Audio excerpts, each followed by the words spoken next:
So இன்றைக்கி நம்ம 12th maths தான் பார்க்க போகிறோம். இந்த 12th மேக்ஸில் பார்த்தோன்னா எக்ஸசைஸ் 2.1ல் ஃபஸ்ட்டு சம் நம்ம பார்க்க போகிறோம். இப்போ ஃபஸ்ட் சம் பாருங்கள், I power 1947 plus I power 1950. So இதை வந்துட்டு நம்ம ஃபைண்ட் அவுட் பண்ண போகிறோம். சிம்பிளிஃபை அப்படின்னா ஃபைனலி நம்ம ஒரு ஆன்சர் கொண்டு வரணும். இதை சிம்பிளிஃபை பண்ணி எப்படின்றத நம்ம பார்ப்போம். நம்மளுக்கு இதுக்கு ஜென்ரல் ஃபார்மேட் தெரியும். ஜென்ரல் ஃபார்மேட் என்ன அப்படின்னா I power n is equal to I power 4q plus k. I power 4q plus k.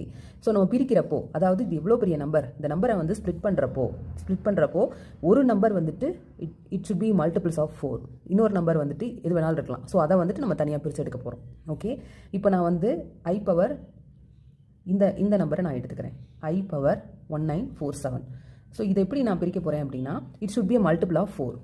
Okay, இப்போ நான் பிரிக்கிறப்போ 1947 நான் பிரிக்கிறேன் 1944 + 3 அப்படின்னு பிரிக்கிறேன். ஓகே, இது கரெக்டாக அப்படின்னு செக் பண்ணுறதுக்கு